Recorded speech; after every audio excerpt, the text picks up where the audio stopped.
بسم الله الرحمن الرحيم.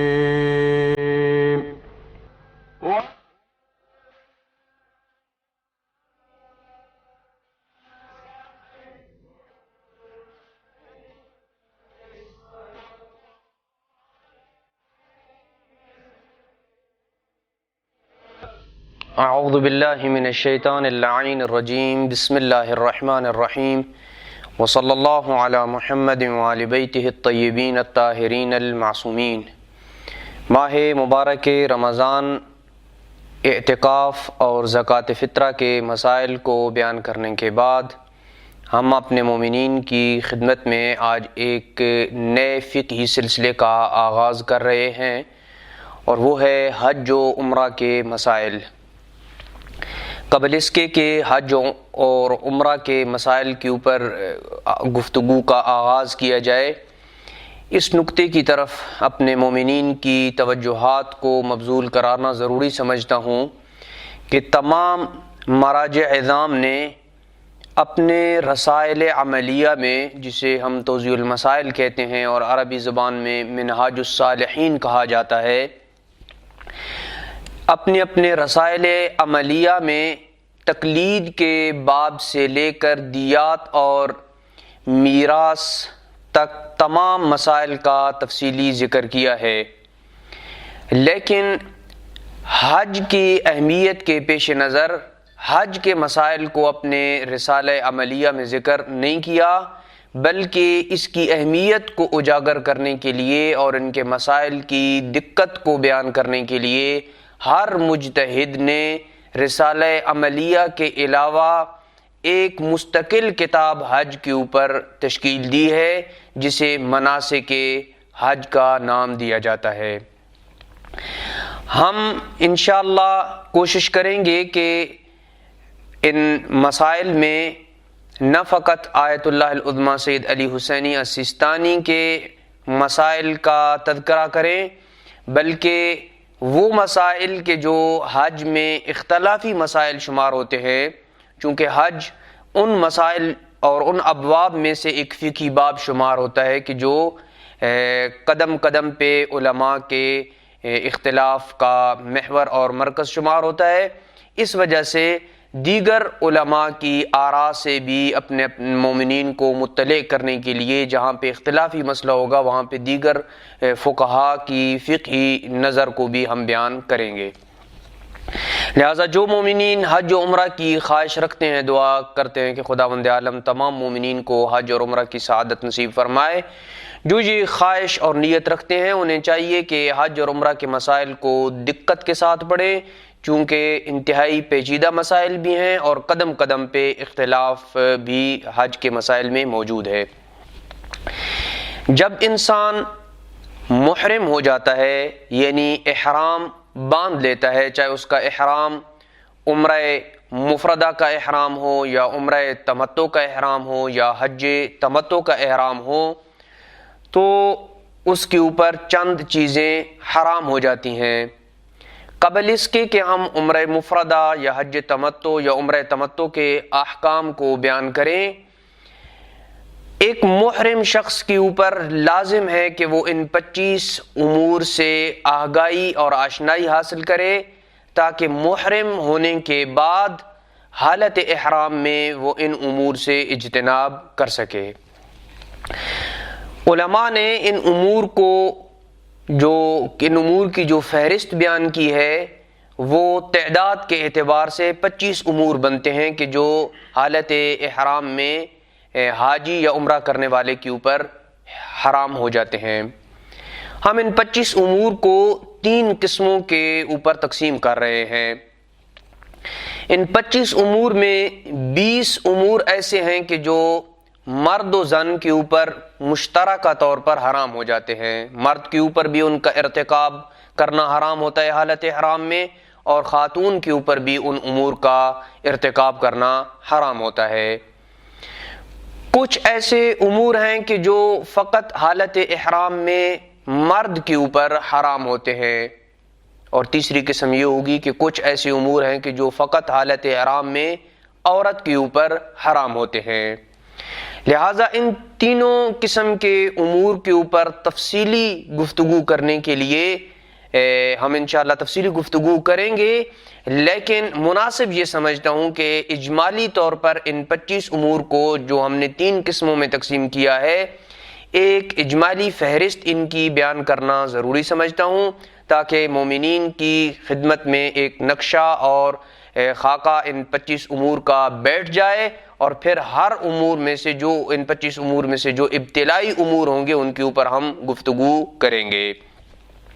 وہ امور جو مرد و زن کے اوپر مشترک امور شمار ہوتے ہیں، مرد کے اوپر بھی ان کا ارتکاب حرام ہوتا ہے اور خاتون کے اوپر بھی ان کا ارتکاب حرام ہوتا ہے، وہ 25 امور ہیں۔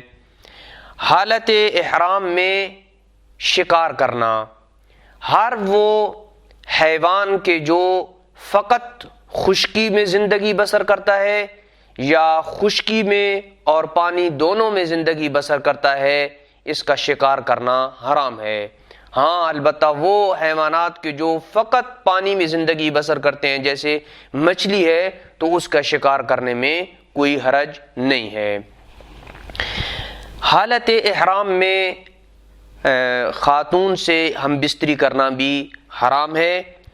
حالت احرام میں خاتون کا بوسہ لینا، البتہ اس میں تفصیل ہے کہ شہوت کے ساتھ بوسہ لینا یا بغیر شہوت کے بوسہ لینا، اس کی تفصیل آگے آئے گی، لیکن فی الحال اتنا عرض کرتا ہوں کہ شہوت کے ساتھ حالت احرام میں بوسہ لینا کو جو ہے وہ حرام قرار دیا گیا ہے۔ اب کس صورت میں کفارہ ہوگا، اس کی تفصیل جو ہے وہ آگے چل کر بیان کی جائے گی۔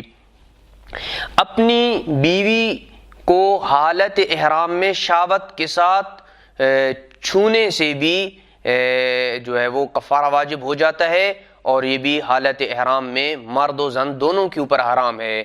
البتہ اس نکتے کی طرف متوجہ رہیں کہ جہاں ہم یہ کہتے ہیں کہ مرد کا چھونا جو ہے وہ حرام ہے، یہ فقط مرد کے ساتھ خاص نہیں ہے، بلکہ عورت بھی اگر اپنے شوہر کو شہوت کے ساتھ چھوتی ہے تو اس کا بھی یہی حکم ہوگا۔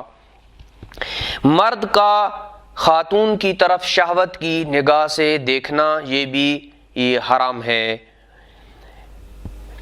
حالت احرام میں استمناء کرنا، مشتزنی کرنا، اس کی بھی تفصیل ہے کہ کون کون سے امور ہیں جو استمناء کے زمرے میں آتے ہیں، ان کو بھی ہم انشاءاللہ آگے چل کر تفصیل سے بیان کریں گے۔ یہ بھی حالت احرام میں مرد و زن دونوں کے اوپر حرام ہوتا ہے۔ حالت احرام میں نکاح کرنا، کوئی بندہ مکہ جاتا ہے اور وہاں پہ جو ہے وہ نکاح کر لیتا ہے حالت احرام میں، یہ بھی جو ہے وہ درست نہیں ہے۔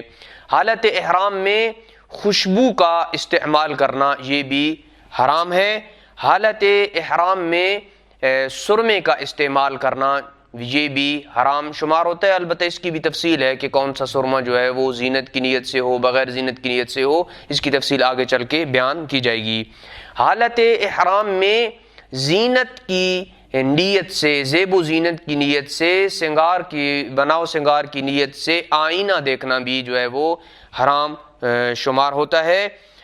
حالت احرام میں گالی، جھوٹ اور مومن کے سامنے فخر و مباحات کرنا جس سے مومن کی توہین ہو، یہ بھی حالت احرام میں جو ہے وہ حرام شمار ہوتا ہے۔ جدال کرنا، یعنی حالت احرام میں اللہ کے نام کی قسم اٹھانا، لا واللہ، بلا واللہ، اس قسم کی جو ہے وہ قسم جو ہے وہ حالت احرام میں اٹھانا مرد و زن دونوں کے اوپر حرام ہو جاتا ہے۔ وہ حشرات کہ جو انسان کے جسم کے اوپر بعض اوقات بیٹھے ہوتے ہیں، کھٹمل ہے یا مچھر ہے، ان کو قتل کرنا بھی جو ہے وہ حالت احرام میں حرام ہے، اور زیب و زینت کرنا بھی حالت احرام میں حرام ہے، چاہے اس چیز سے زینت کی نیت اور قصد ہو یا نہ ہو، جو ہے وہ حالت احرام میں زینت اور تزین کی نیت کرنا بھی جو ہے وہ حرام شمار ہوتا ہے۔ اسی طریقے سے تیل لگانا، بدن سے بال منڈوانا اور بدن سے خون نکالنا، یہ بھی حالت احرام میں حرام ہے مرد اور زن دونوں کے اوپر۔ ناخن کاٹنا بھی حالت احرام میں حرام شمار ہوتا ہے۔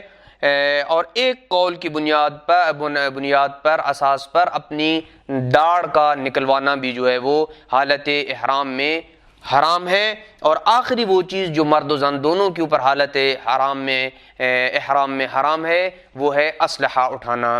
یہ وہ 20 امور ہیں کہ جن کا ارتکاب کرنا حالت احرام میں مرد و زن دونوں کے اوپر حرام ہو جاتا ہے۔ یہ وہ پہلی قسم ہے کہ جو مرد و زن دونوں کے اوپر مشترکہ طور پر یہ امور حرام ہوتے ہیں۔